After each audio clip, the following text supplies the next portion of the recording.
So I basically recorded a half a segment or more, and I had just deleted it because I was focusing so much on dew points for the area.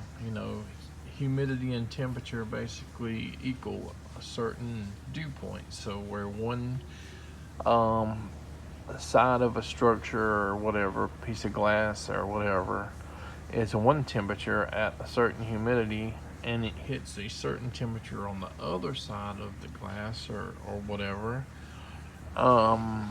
it'll create dewdrops, condensation.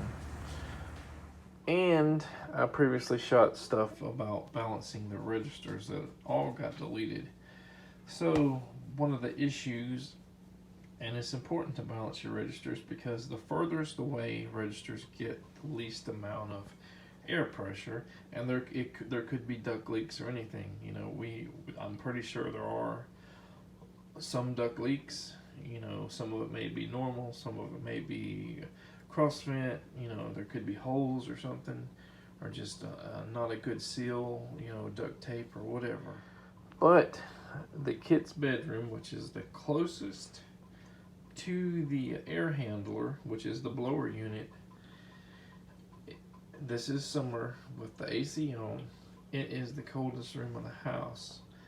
It was, I think, about 61 degrees when we had the AC system set on at like 68 or 69. And in the warmest room of the house, which is over the crossover vent and all the way down to the end of the AC duct register, which is this register here, it was between like 72 and 74 degrees on the furthest end of the home. Dew points and condensation obviously are a thing, or you wouldn't see this this dew on this window here. So it exists, but in the attic, with the proper insulation and all, there should be some sort of padding. The ventilation should pull new air in, push old air out, water vapor, condensation, whatever you want to call it, dewdrops out. So this is kind of a big learning curve here for me, just trying different things that I read and say, could this be it? Could that be it? Who really knows until we get it fixed?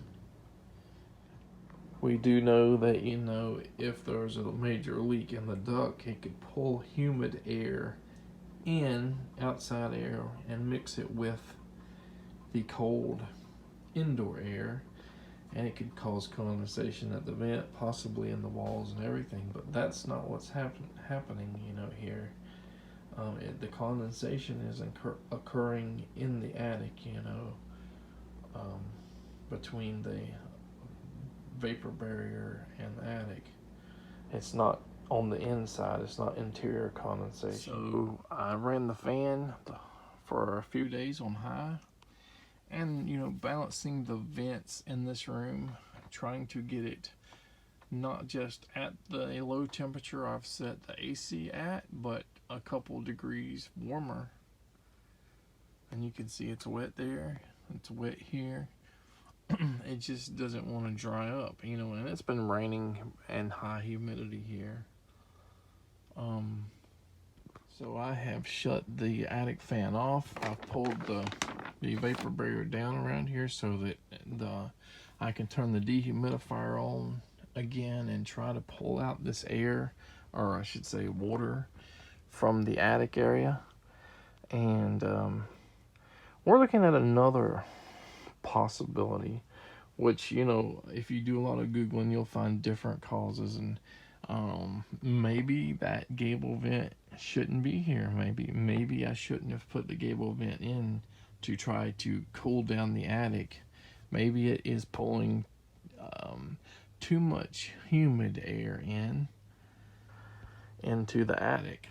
And with the attic fan, when the humidity is low, if it runs a day or two, it might dry it up. But what if it rains every day, or is 80 or 90% humidity for days or weeks at a time? it probably could cause an issue with mold on the insulation, and it'll probably cause rot or seep down through the ceiling or something. I don't know.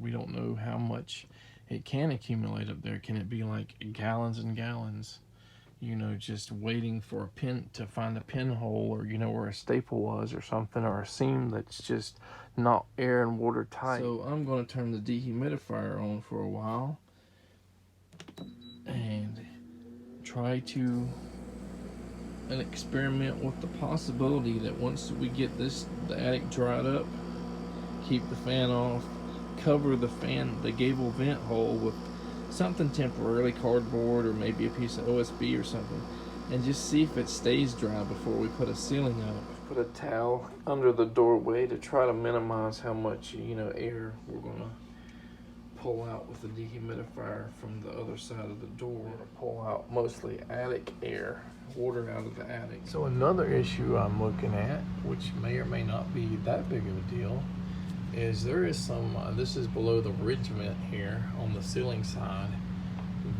It's splitting just slightly. That may just allow, you know, airflow, you know, 60 foot across, you know, just a little bit all down it, and that could, you know, possibly be a reason for some of the condensation. I don't know. What is the fix for that? Probably would have to take all the molding down the ridge vent area, and probably have to reseal every little piece all the way down it, and then put the molding back up. After the dehumidifier's run for about 10 minutes, it's finally showing percentage of humidity, 80%, and you can kind of hear it drip, drip, drip, drip, drip. Ridge vent in the kids' bedroom kind of splits in half, so this is like the first half here. It looks like it'd be pretty easy to seal on this side. I don't know if spray foam would be a good idea. It might expand too much to get the little area. Maybe silicone or something. I'm not sure if you could put any kind of foil tape here or not. Opposite side, there is a little bit of a bigger gap on the opposite side of the kids' bedroom. You can see some crap there, probably from spiders and dust and stuff, you know, from the attic. So maybe spray foam or some other thing we probably need to try to seal that better with once we put the before we put the ceiling up. If the ridge vent is causing some of the issue, that would mean that this open door bathroom, you know, shower and all, until the door is fixed and an exhaust fan gets in here, that means that steam, that vapor, it could also be coming up through the ridge vent here. And also the laundry room, which is right behind me, open area, steam, vapor, really high humidity. That's like almost water already. Could just be coming through the ridge vent. I say the bottom, you know, the opposite end of the ridge vent. This isn't the ridge vent. This is just a trim that goes down the middle seam. So another 10 or 15 minutes. It's went from 80% humidity to 70%. I think that's going to do it for episode 2, part 6 of DIO, or doing it ourselves. We got a lot more testing and experimenting to do to see if we can actually fix this problem. It's definitely getting frustrating, and I did not mean for all of these videos to come out talking about stuff that I've researched and doing things to try to resolve the problem. But yeah, we definitely probably got at least a few more hours worth of work, you know, and testing and experimenting to do